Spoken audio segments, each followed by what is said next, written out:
लगातार आप न्यूज़ में सुन रहे होंगे कि वायनाड टनल प्रोजेक्ट में लैंडस्लाइड हुआ है, वो प्रोजेक्ट पूरे तरीके से नष्ट हो चुका है। करीब-करीब 8 लोगों की डेथ हो चुकी है, 7 लोग इंजर्ड हो चुके हैं और 1 लोग अभी भी लापता हैं।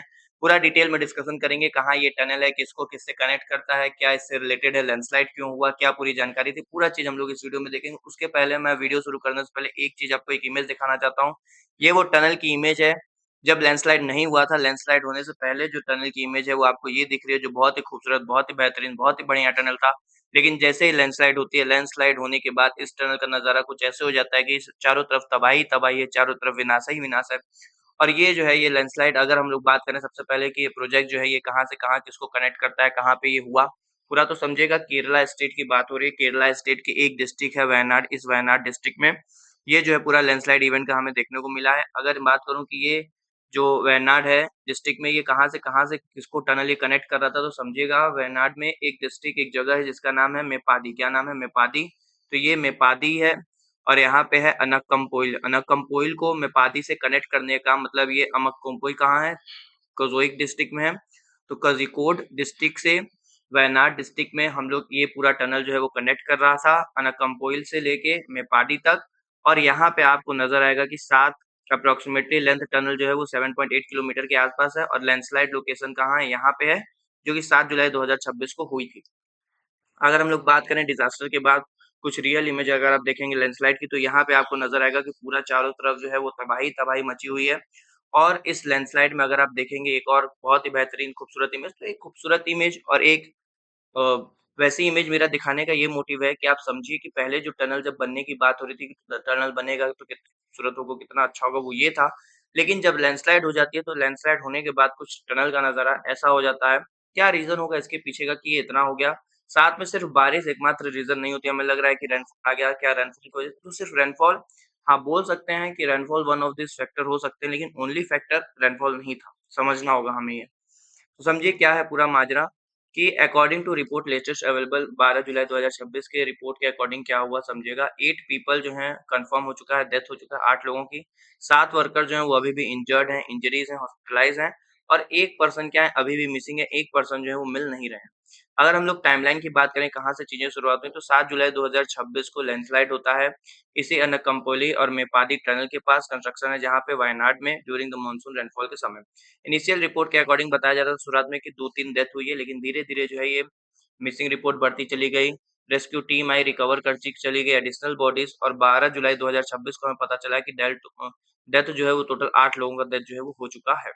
अगर हम लोग बात करें इस टनल के बारे में तो समझिएगा ये टनल प्रोजेक्ट कहाँ से किसको कनेक्ट कर रहा है। तो अभी हम लोग मैप में भी देखिए कि वायनाड डिस्ट्रिक्ट में है, जो कि कनेक्ट कर रहा है मेपादी टनल, मेपादी से अनकम्पोई को। तो अनकम्पोई और मेपादी टनल जो है प्रोजेक्ट लिंक हो रहा है। ऑब्जेक्टिव की बात करें तो इससे क्या होगा, रोड कनेक्टिविटी इम्प्रूव हो जाएगी जो भी हिली वायनाड रीजन है वहाँ पे। साथ में ट्रैवल टाइम जो है कोझिकोड और वायनाड के बीच में कम हो जाएगा। तो मेन ये 2 डिस्ट्रिक्ट जो है वो कनेक्ट हो जाएँगे इसके थ्रू वायनाड और कोझिकोड। साथ में इससे क्या होगा टूरिज़्म को प्रमोट करेगा, ट्रांसपोर्टेशन एग्रीकल्चर प्रोडक्ट का बढ़िया होगा और उसी के साथ-साथ इम्प्रूव करेगा डिज़ास्टर रिस्पॉन्स और इमरजेंसी एक्सेस को भी। लेकिन अगर हम लोग बात करें कि ये लैंडस्लाइड हुआ क्यों? कैसे क्या-क्या इसके रीज़न थे लैंडस्लाइड होने के? तो देखिए एक सबसे बड़ा जो रीज़न माना जा रहा है वो यही माना जा रहा है कि जो है मानसून रेनफॉल आ गया, रेनफॉल बहुत ज़्यादा होने की वजह से ये टनल जो है वो खत्म हो गया। लेकिन मेरा कहना है कि रेनफॉल जो है यहाँ पे जब भी साउथ वेस्ट मानसून आता है, आपको पता है यहाँ पे कौन-सा मानसून आता है? साउथ वेस्ट मानसून आता है। तो जब भी साउथ वेस्ट मानसून आएगा तो यहाँ पे तो पानी बरसती ही बरसती है। तो हर साल यहाँ पे रेनफॉल होता ही होता है। लेकिन ये जो हादसा है ये कैसे हो गया, क्यों हो गया ये समझना पड़ेगा हमें। तो हेवी मानसून रेनफॉल तो एक रीज़न था ही नो डाउट। कि कंटिन्यूअस साउथ वेस्ट मानसून की वजह से रेनफॉल ने क्या किया सॉइल को सैचुरेटेड कर दिया है और वाटर रिड्यूस कर दिए सॉइल के स्ट्रेंथ को जिसकी वजह से पूरी लैंडस्लाइड हुई। लेकिन हमें ये समझना पड़ेगा दूसरा रीजन की जो वेस्टर्न घाट है वो बहुत ज़्यादा फ्रेजाइल है, बहुत ही ज़्यादा क्या है कमज़ोर है और वेयनाड जो है वो कहाँ आता है वेस्टर्न घाट में आता है जिसकी वजह से लैंडस्लाइड वहाँ पे बहुत ज़्यादा होती है। साथ में स्लोप कटिंग है, टनल एक्सकैवेट एंड रोड कटिंग में destabilise natural slope is not properly managed. अगर टनल जो एक्सकैवेट किया गया तो उसमें कहीं न कहीं जो स्लोप थी उसको काटा गया और जब इसको आप काटेंगे तो क्या होगा जनरली कि पानी जब रेनफॉल ज़्यादा आएगा तो हो सकता है कि ऊपर वाली साइड क्या हो जाए पूरी नीचे आ जाए और सबसे बड़ा कारण कि जियोलॉजिकल वीकनेस भी है। वेदर रॉक और सॉइल का लैंडस्लाइड सॉइल लूज़ कर देना आपने वाइडनेस को वो भी एक बहुत बड़ा रीज़न हमें देखने को मिल रहा है। साथ में अगर रेस्क्यू ऑपरेशन की बात किया जाए तो सेवरल एजेंसी जो है वो डिप्लॉय की गई, एनडीआरएफ लगाया गया, एसडीआरएफ लगाया गया, केरला पुलिस लगी है, फायर रेस्क्यू सर्विसेज लगे, लोकल एडमिनिस्ट्रेशन भी इसमें काम कर रहा है। अगर बात करें Heavy excavator and earth moving machineries rescue effort has been challenging because of rescue effort यहाँ पे बहुत ज़्यादा चैलेंजिंग है। क्यों चैलेंजिंग है? क्योंकि लगातार अभी भी पानी बरस रहा है।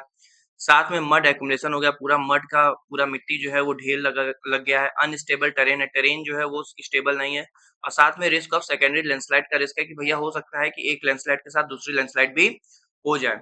और वायनाड इंपॉर्टेंस क्यों है तो समझिएगा, लोकेटेड है केरला के वेस्ट, केरला स्टेट में है, वेस्टर्न घाट में है, बायोडायवर्सिटी हॉटस्पॉट का एक बहुत बढ़िया एरिया है। साथ में UNESCO world heritage site landscape में वेस्टर्न घाट को जो हम लोग ऐड किए हैं। मेजर प्रोड्यूसर है कॉफी, पेपर और स्पाइसेस का, पॉपुलर है, इको टूरिज्म जो है डेस्टिनेशन के लिए बहुत फेमस माना जाता है।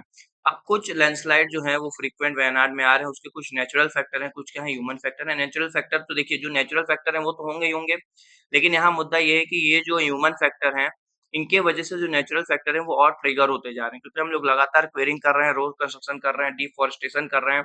क्या होता है, पेड़ जो होते हैं, आपको पता है पेड़ जो क्या करते हैं, सॉइल को बाइंड किए रहते हैं, और जैसे-जैसे हम लोग अगर पेड़ काटते चले जाएँगे, तो जो सॉइल बाइंडनेस रहेगा वो लूज़ होता जाएगा और फिर क्या हो जाएगा, लैंडस्लाइड के चांसेस बढ़ जाते हैं। तो ह्यूमन फैक्टर की अगर हम लोग बात करें, क्या-क्या ह्यूमन फैक्टर इसके पीछे था, तो क्वेरिंग थी, रोड कंस्ट्रक्शन लगातार बन रहे हैं, डिफॉरेस्टेशन है, अनप्लान्ड डेवलपमेंट।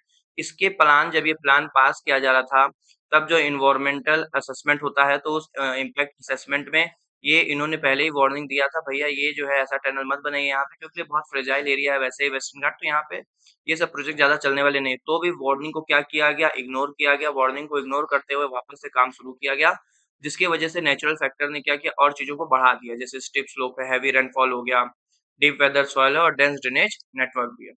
आगे हम लोग बात करें कि डिजास्टर मैनेजमेंट मेजर क्या है, बिफोर कंस्ट्रक्शन इकोलॉजिकल सर्वे करिए, एनवायरमेंटल इम्पैक्ट असेसमेंट करिए। कंस्ट्रक्शन के पहले आप ये देखिए कि लैंडस्लाइड हज़ार्ड ज़ोनेशन मैपिंग करिए कि कौन-कौन सा लैंडस्लाइड का ज़्यादा है, उस हिसाब से बनाइए। ड्यूरिंग कंस्ट्रक्शन के समय स्लोप स्टेबलाइजेशन का ध्यान दीजिए, वॉल की रिटेनिंग करिए, प्रॉपर ड्रेनेज रखिए, कंटीन्यूअस मॉनिटरिंग करते रहिए और ड्यूरिंग रेस्क्यू के समय इवैक्यूएट करिए, यूज़ ऑफ ड्रोन का इस्तेमाल करिए, थर्मल मैपिंग करिए और ज़्यादा से ज़्यादा लोगों को बचाइए, मेडिकल सपोर्ट भी दीजिए। एक क्वेश्चन है, ये क्वेश्चन जो है वो कमेंट करके बताना है कि इसका आंसर क्या होगा। रिसेंट है सीन Anakkampoyil Meppadi tunnel project which was in news due to landslide की वजह से न्यूज़ में, कहाँ पे लोकेटेड है, तमिलनाडु, कर्नाटक, केरला और आंध्र प्रदेश। और ऐसे ही छोटी-छोटी जानकारी के लिए मेरे चैनल को लाइक, सब्सक्राइब और शेयर करना ना भूलें। Thank you for watching.